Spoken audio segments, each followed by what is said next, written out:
This is a warrior. You are a warrior. But you know what's awesome? Do you know what's even more awesome? You are such a warrior by nature.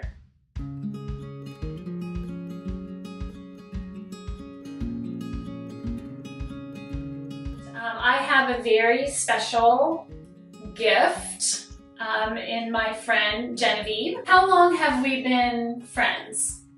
Oh, I think Maybe like 10 years? 8 years. Maybe 8, yeah. 8. She is like a flower and a stream and polka dots and bows, and she totally, that's who she is.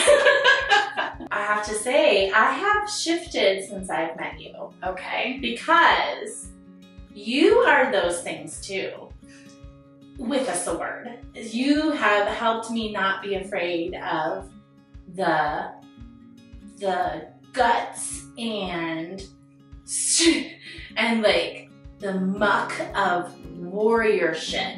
And so I like being those things, but I like who I am after I've gained those things from you.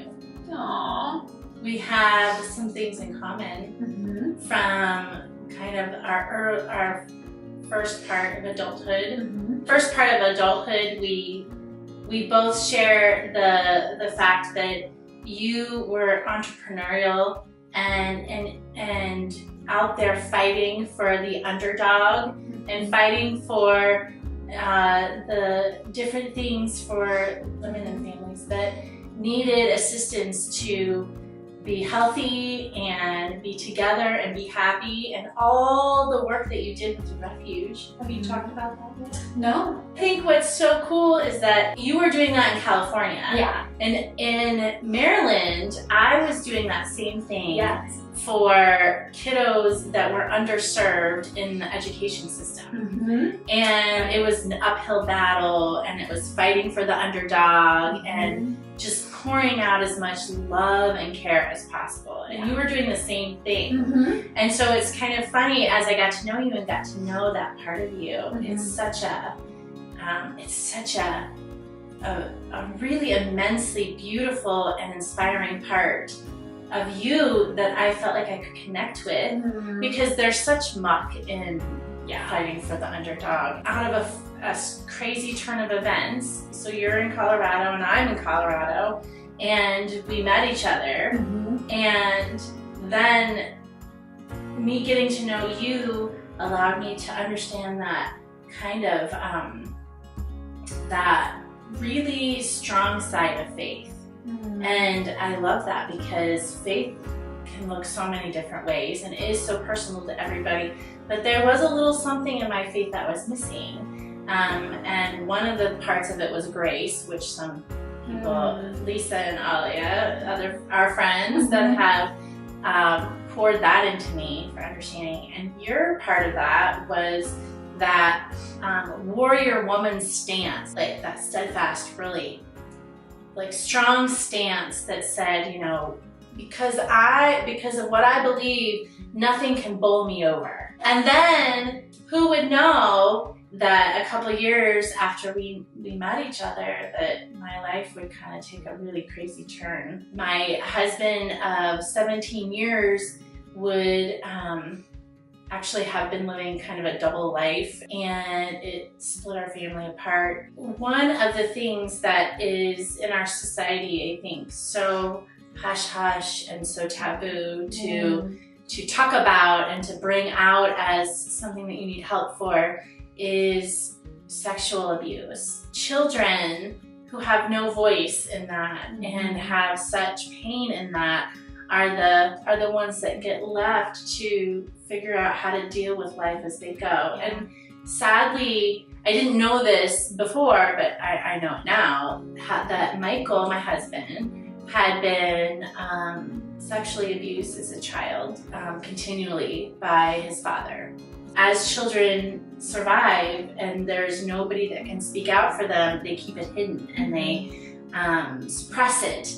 And then so many negative things come out about that as they turn into adults that are trying to function. And one of them is compartmentalizing and having multiple, not multiple personalities necessarily, but just compartmentalize life. Right. But you still have that pain, and you still have that memory, and that all that it did to your psyche. Unfortunately, that was his history, not known to me. He had been manipulating our family in a way that they were being constantly abused when I wasn't present. And one night, my daughter was able to tell me, even though she had been threatened and sworn to secrecy and all the things that go with having to keep a child quiet, she told me. And you know what she said? You remember how she told me? She said, "Mommy, God told me it was okay to tell you something." In 30 minutes of our life, everything changed. And I still get chills when I hear your story. And the kids and I have become the single mom family that you always fought for, to provide and uplift and support with love and strength and faith.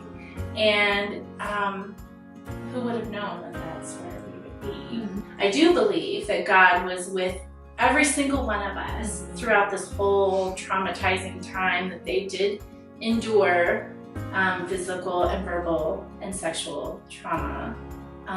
But in that split moment, we fight for the underdogs, and we are the voice of truth, and walking on a limb of faith without even thinking about it, thinking twice. I got Michael out of the house. He turned himself in. He's now in prison. And that night, a whole new life started for the kids and I. But I wouldn't change that moment in time. I mean, of course, I wish it wouldn't happen at all, but it was so scary.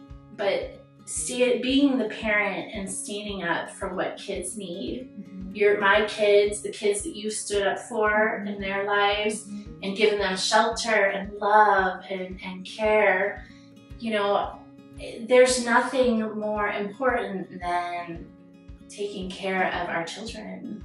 It seems like you've kind of been able to, God's given you a shifted place, and you're not as much in that active warrior doer stance, but you are in a stance of rest, but you actually get to speak just as loud with something. Do you know what that is? What? Grace. That you get to give grace, something that is not as loud as doing sometimes, or we don't give it the credit. You are the grace warrior now. You have taught me to have a lot of grace for myself, and a lot of personal forgiveness, personal ability to know that no matter how I'm feeling or what I feel I can and can't do, that I'm enough, and that God is standing right there beside me or carrying me and the kids, that you personify that grace to others. Well, I mean, I don't mean to. I don't know. I mean, I feel like God has given me so much grace and so much beauty in my life. I think what you do is that you remind, when people, whether it's your kids or your family or your friends or complete strangers, you remind them that they are gonna be okay. You give them that sense of strength, that wherever we are in that moment is being held by God, and that everything will be okay, so that we can feel like we can keep moving on. You're like, I'll be strong. You've even said this before. I'll be strong today for you. There have been days when I'm like, I can't even get out of bed, or I can't even move. And like, it's okay. I'm gonna pray and I'm gonna be strong for you and God's got you and tomorrow will be better. New day. Yeah. You have that like steadfast, solid rock stance. And that's because you have so willingly gone to God. And I think that's such an important step. We might ask for things from God and then not be open for Him to actually do them. But you have gone to God and you've been wide open for Him to do whatever He wants to do. There have been times when I did not want to go where God wanted me to go. And one of those was in California. I had a housing. Women could come with their children. And it's called the Refuge. The Refuge. And that was so beautiful. And I love single moms. Yeah, you wanted to stay there. I wanted to stay there with those women. Yeah. And it was like my heart was just full. That was one of the things. I cried and I cried and I cried. And I did not want to come to Colorado, but God made it very, very clear. And so I had to go. And I'm so glad I did. Me too. Yeah. You had to hear God's leading and not deny God's leading. Is that what you're saying? Yes. But there was a lot of wailing and gnashing of teeth. You know, when God says something, you gotta go. Well, not everybody does. And I think that's how people become more and more separated from God. So going to God in that moment looked like being vulnerable and obedient enough to follow His leading, you and Dave, and not liking it necessarily and hating it at times, but letting Him know that too and talking with Him about it through all of that. I think the same thing could be said for when my family was split apart. It was my fairy tale of a beautiful marriage and you know, perfectly well cared for children and all those things that I held up into this idle place kind of completely fell apart. I had to obediently do the right thing, and I did. And the kids and I, although we struggle being on our own sometimes, things are not the way they were going down the path of, but we are healthy and we are stronger, and I feel the Lord so much more now than I did before, because I had to go through that moment of obedience and depending on Him and only Him, and knowing that in the dark hours of the night He was there hearing me cry and catching every tear and comforting me, and knowing that it will be okay because He's on our side. He's on the side of the underdog. But you did it so beautifully. I've known you didn't want to get out of bed, and we had to force you to do some things. Because it was very, very traumatic. Your story is very traumatic, but it also breeds beauty. Kathi and you and my group of friends helped get me back up on my feet by helping me believe in myself, helping me remember the truth of God being there with us at all times, and kicking me in the butt when I needed to be kicked in the butt, and making me laugh when I needed to laugh, and letting me cry when I needed to cry. And your strength in standing on faith in God when you see the worst things happen to people you love and people you don't even know. That is a treasure that you pass on, that then my family can pass on. Right.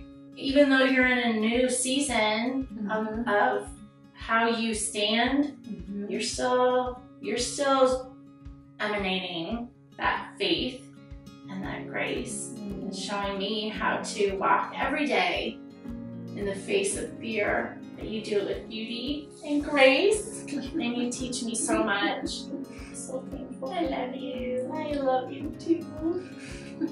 Hey, if you want to have some of this strength and grace emanated out to you, out in YouTube land, is that real? Is YouTube land a place? It is a place. Okay, in YouTube land? In cyber world. Yeah, I like YouTube land better. Okay. Then follow Kathi. Follow Kathi's vlog on YouTube and Instagram. It's forget.me.not.Kathi. Okay, you don't need the dots. I think it'll pop up anyway. Just forget me not, Kathi Reginato. Strength. Grace. Awesomeness. Yay! Okay, ready? Okay, Okay, ready? ready? Say